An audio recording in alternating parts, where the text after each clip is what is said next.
ये जो प्रजात शब्द है इसका यूज कैसे हुआ, क्यों हुआ और कब हुआ। जब हम किसी के विषय पे जानने की कोशिश करते हैं तो सबसे पहले प्रश्न आता है तभी हम जानने की कोशिश करते हैं, क्योंकि जिसके अंदर प्रश्न नहीं आ रहा तो जानेगा कैसे। सबसे पहले हम जानने की कोशिश करेंगे आखिर क्या है ये, क्यों है, कैसे है और कब से है और कहां से है ना। जब तक हमारे अंदर जो क्वेश्चन चलते हैं तभी हम किसी चीज को कंप्लीटली जान पाते हैं। अभी तक हम कंप्लीटली जान पाते हैं आखिर प्रजात शब्द क्या है, कहां से आया। तो कहने का मतलब है कि आखिर में हम सब आदमी यही है। अगर सही अगर बायोलॉजिकल अगर इसका रिसर्च किया जाए, फिजिकल रिसर्च की जाए, तो हमारे शरीर की जो बनावट है आंतरिक इंटरनल बॉडी में अगर हम स्ट्रक्चर को अध्ययन करें तो आपको सभी आदमियों में दो हाथी मिलेंगी, दो आंखें मिलेंगी, अंदर दो किडनियां मिलेंगी, एक लीवर मिलेगा, एक हृदय मिलेगा, और सबके अंदर विचार जो आंतरिक विचार है सबके अंदर एक है। सबके अंदर सूर्य की ऊर्जा एक ही है। सबको प्यास लगती है, सब भोजन करते हैं, सब जो काम करना है काम करते हैं, फिर शाम को वापस आते हैं। और सबको फैमिली और समाज में रहने का जो सुख मिलता है, सब रहना चाहते हैं मिलजुल कर सभी के अंदर। लेकिन समस्या कहाँ है? समस्या है नहीं, हम उसे खोजते हैं। जैसे अब किसी का रंग रूप अलग हो सकता है, कोई पृथ्वी के अलग अलग जगह पे पैदा हो सकता है।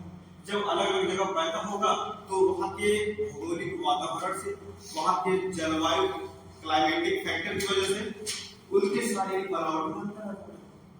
चाइना के लोग जैसे आप देखोगे सबके अंदर फीलिंग्स वही है, शब्द अलग है लेकिन जब कुछ भी बोलते हैं तो आपको पता चलता है। अगर उसका हिंदी ट्रांसलेट किया जाए, चाहे चाइना का, चाहे आपका पपुआ न्यू गिनी का, चाहे ऑस्ट्रेलिया का, चाहे न्यूजीलैंड का, चाहे दक्षिण अमेरिका का, चाहे उत्तरी अमेरिका का, चाहे यूरोप का, चाहे एशिया का, कहीं का भी आदमी हो, अगर उस भाषा का ट्रांसलेट हिंदी में किया जाए आप उसका अर्थ समझ जाओगे क्या कहना चाहता है। कहने का मतलब है हमारी फीलिंग्स एक होती है, सिर्फ शब्द अलग अलग है।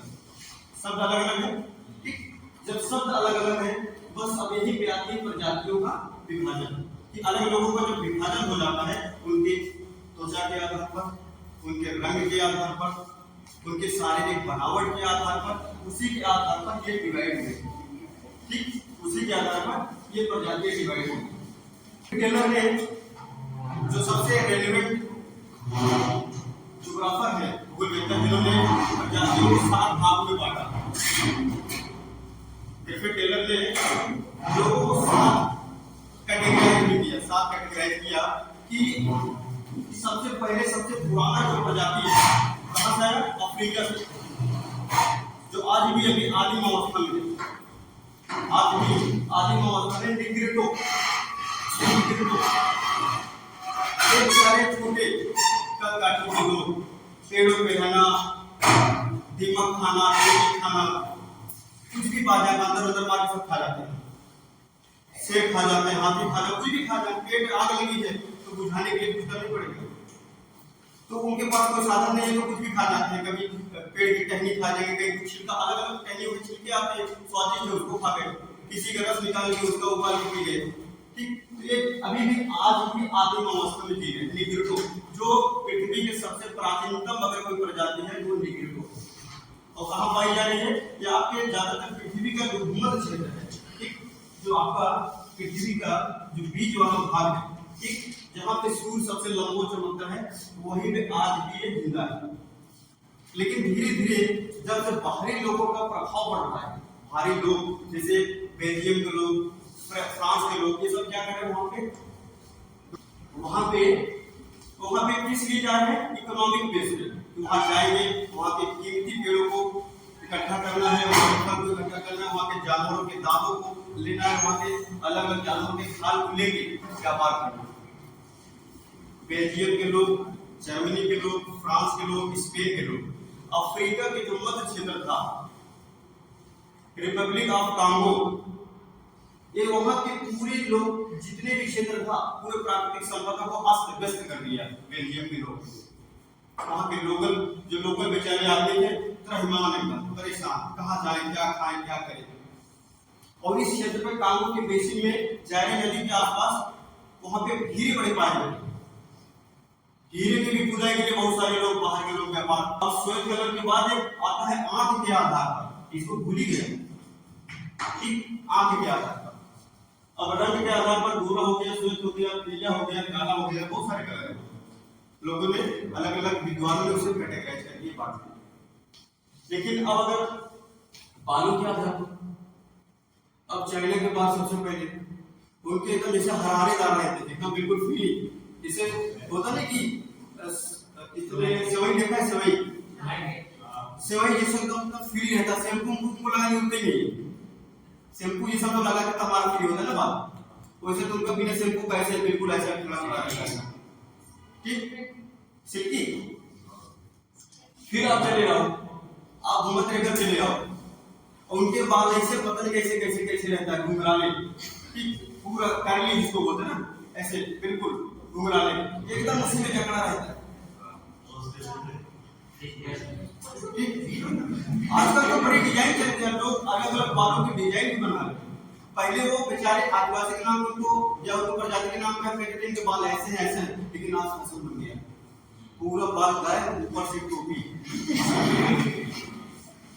फिर बगल में बाल और बीच में खाली, यहाँ पे झील बन गया। कई लोग तो क्या करते हैं कि इधर बीच में खाली करवा के उसमें कुछ लिखवा लेते हैं, किसी कोई प्रेम का नाम लिखवा दिए, बहुत ज्यादा कोई प्रेम के नाम जा रहा है, माइरिया, माइपिया, माइसिया।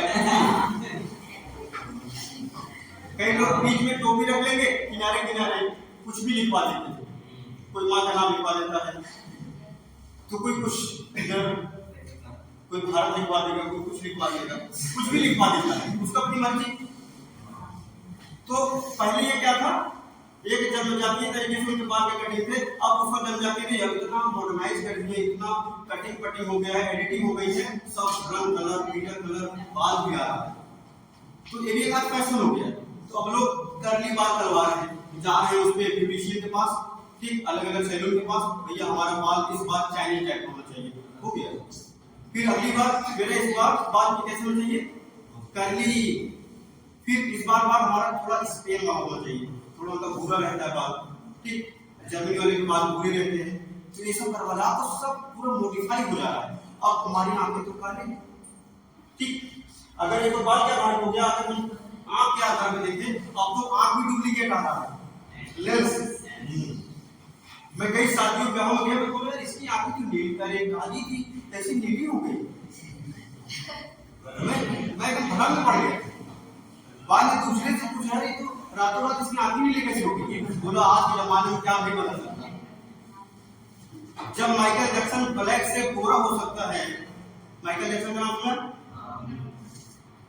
जो बिल्कुल इतना सर्जरी करवा दिया सिर्फ अपने आप को गोरा बनने के लिए, अपने आप को हैंडसम दिखाने के लिए, वो मरना ही नहीं चाह रहा था। इतने लोग उसके पीछे डॉक्टर लगे थे, इतना अच्छे अच्छे उसके ऊपर डाइटिशियन लगे थे, क्या कौन सा खाना खाना है, कितना खाना है, क्या खाना है, लेकिन मारा। अरे थोड़ा लेट मरोगे, चाहे कितना भी अच्छा खा लो, अरे कम से कम क्यों मारने के लिए इतना पैसा दबाओ खा, इतना वो इतना इंजेक्शन लेते थे, वही इंजेक्शन की वजह से मर गए। शरीर को अगर आप अननेचुरल तरीके से डोज दोगे, टेस्टोस्टेरोन दोगे, तो क्या होगा, ब्लास्ट हो जाएगा, मर गए, हार्ट अटैक आएगा, कुछ भी जाएगा, खत्म हो नहीं। इसलिए कहते हैं बहुत प्राकृतिक जीवन जियो, अच्छे से जियो। जो जिम करने वाले हैं, टेस्टोस्टेरोन पूछ के इंजेक्शन लगा रहे हैं, अलग अलग एक से एक मॉडिफाइड सप्लीमेंट्री खा रहे हैं, ठीक, क्या होगा, आज हट्टे कट्टे तो दिख रहे हो, लेकिन एक दिन कैसे सूख जाओगे पता नहीं चलेगा। जैसे अभी कोई खरबूजा या कोई फल लेके आओ, 2 दिन से वेट करो, ऐसे देखो 2 दिन, उसके बाद बेचारा ऐसे क्या हो जाता है, उसके अंदर के टेस्टोस्टेरोन खत्म। इसीलिए नेचुरल लाइफ जियो, ज्यादा किसी को मत दिखाओ, मैं बहुत क्या करता हूँ।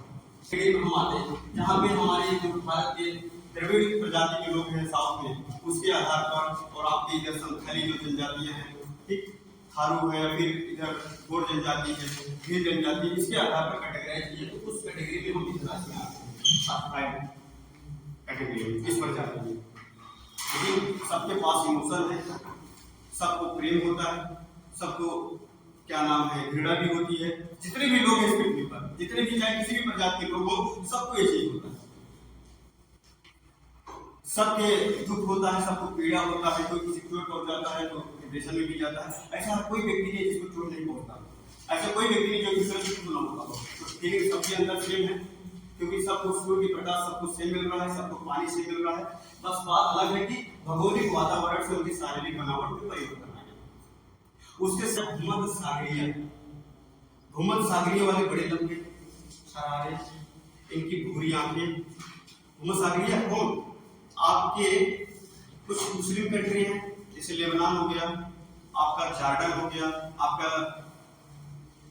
एक देश हो गया ना ये जो चल रहा था लड़ाई फिलिस्तीन की बात, फिलिस्तीन और इजराइल, आपका मिस्र, ठीक, मिस्र हो गया। फिर उसके बाद आपका हो गया लीबिया, उसके बाद मोरक्को का नाम सुना है, मोरक्को हो गया, अल्जीरिया हो गया, इटली हो गया, साइप्रस हो गया, यूनान हो गया, ठीक। ये सब स्पेस में सब मिलकर भूमध्य सागरीय वाले क्षेत्र में आते हैं। जहां भूमध्य सागर है, भूमध्य सागरीय नाम क्यों पड़ा? क्योंकि ये सब भूमध्य सागर के इर्द गिर्द देश अवस्थित है, जिसके आधार पर हमने कहा भूमध्य सागरीय प्रजाति लोग। अब भारत में भूमध्य सागरीय प्रजाति लोग कौन है? ये जो आप देखते होंगे राजपूत, ये सब भूमध्य सागरीय प्रजाति है, वहां से आए हुए लोग, बहुत पहले आए हुए होंगे सिकंदर के जमाने में, या उससे भी पहले, या फिर उसके बाद बहुत सारे लोग प्रवास किए, धीरे धीरे अलग अलग फैलते गए, चारों तरफ फैलते गए। तो उनके बीच प्रकार से जो भूमध्य सागरीय के लोग हैं उनकी पर्सनालिटी 6 फुट, रंग के वो कलर, आंखें भूरी नीली भी मिल जाती है, भूरी नीली, हल्का सा कत्थई कलर, ऐसी भी आंखें रहती हैं, जिनके बाले भी बिल्कुल एक प्रकार से सिंपल ही रहता है, हल्का भूरा लिए रहता है, ठीक। अब उसके बाद आते हैं हम नार्डिक। अब ये नार्डिक क्या है? नार्डिक लोग, अगर आप देखोगे थोड़ा सा और ऊपर जाओगे, स्विट्जरलैंड, ठीक, उसके बाद स्विट्जरलैंड में उसके आसपास देश है, स्लोवाकिया है, ठीक, सर्बिया है, अगर देश का नाम सुना होगा, ठीक। तो उसके आसपास अगर आपका फ्रांस है, जर्मनी के कुछ थोड़ा हो, तो इस प्रकार से ये नार्डिक वाले जो कैटेगरी के लोग हैं ये बिल्कुल गोरे, इनकी पर्सनालिटी हट्टा कट्टा है, लड़ाकू, भीरू, लड़ने काटने मारने में नंबर, इनकी भी आंखें नीली, हल्का सफेद ये रहता है, इस प्रकार से नार्डिक लोग। अब आता है अल्बानी वाले लोग, ये कौन से? ये और जब ऊपर जाओगे थोड़ा जर्मनी के भी लोग आ जाते हैं, फ्रांस के भी लोग आ जाते हैं, और आपके डेनमार्क, स्विट्जरलैंड यहाँ के भी लोग आ जाते हैं, ठीक। अब आता है मंगोल, मंगोलिया देश है, रूस के नीचे जब देखोगे मंगोलिया देश है, उसी के आधार पर पूरा मंगोलिया प्रजाति को डिफाइन कर दिया गया कि मंगोलिया के आधार पर आपका जो एस्किमो है, अगर आप दक्षिण अमेरिका की जो इनका जनजाति है, इनका जो माया सभ्यता की जनजाति है, इस सब अमेरिका की जो रेड इंडियन है, एस्किमो जो है, इस सब कहां पे मंगोलिया में जाती है।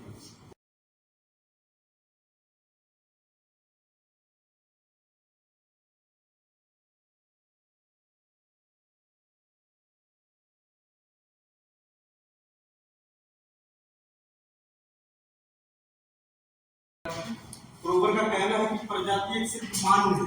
कौन माना? हमने माना, आदमियों ने माना, देख के माना, देख के एक अवधारणाएं बनाई, एक विचारधारा बनाया, ठीक, कि आदमियों के जो अलग अलग कैटेगराइज हैं, उनके नस्ल हैं, उनके अनुवंशिकता के आधार पर, नस्ल के आधार पर, उनके लक्षण के आधार पर, उनकी जाति के आधार पर, ठीक, एक संगठित समूह है, बिल्कुल एक समूह है। जैसे यहाँ पे भील जनजातियों का एक समूह है? फिर कहीं पे गोंड जनजातियों का एक समूह है। हमने गोंड जनजाति और भील जनजाति को डिवाइड कैसे किया? उनके किसके आधार पर? उनके जैविक अवधारणा के आधार पर, उनकी अनुवंशिकता के आधार पर, उनके नस्ल के आधार पर, उनके लक्षण के आधार पर, उनके संस्कृति के आधार पर, उनकी भाषा के आधार पर हमने डिवाइड कर दिया। अब कहीं पे संथाल जनजाति है, कहीं पे उराव जनजाति है, तो कहीं पे बैगा जनजाति है, कहीं पे कोल जनजाति है, कहीं पे कागा जनजाति है, ठीक, तो कहीं पे थारू जनजाति है। तो कहीं कहीं अगर कैटेगराइज है तो हम उसको जब देखते हैं तो संगठित के रूप में देखते हैं। इसी का आधार पर तो अगर कोई एक व्यक्ति सिर्फ रहेगा तो कैसे कहेंगे कि यार इस कल्चर का है, इस समूह का नहीं, करके ना कि सभ्यता को बात उन्होंने सीधे सीधे कर दी, क्योंकि सभ्यता तो थोड़ा आगे निकल गया। सभ्यता में होता है कि थोड़ा सा उन्होंने मानसिक विकास होना ज्यादा होगा, वो एक स्किलफुल तरीके से उनका विकास ज्यादा हो गया। जैसे सिंधु सभ्यता के खुदाई जब होती तो हम देखते कि नालियों की बनावट बड़ी सुव्यवस्थित हुई थी, मकानों की बनावट बड़े बेहतर ढंग से हुआ था, बड़े नाप तौल से हर गणितीय तरीके से हुआ था। इससे यह जाहिर होता है कि वो मानसिक रूप से सक्षम थे, निर्णय लेने में, सोचने में, विचारने में, कहते किसी को जानना है उसके काम को जानना, कौन कैसा सोचता है, क्या सोचता है, उसके काम को देख को आगे। पीछे की झुकी मीनार 7वां अजूबा, और गाजा का क्या पिरामिड, ये सब क्या दर्शाता है? ये सब क्या दर्शाता है? उस जमाने के लोग क्या थे, क्या बना दिए, तो बहुत कुछ बनाए हैं, तो उसे हम पता कर लेते हैं कि लोग कितना बुद्धिमान है। इस उसको तो हम कहते हैं सभ्यता, क्योंकि सभ्यता में आ जाता है क्या, मानसिक विकास, उसके काम करने की क्षमता।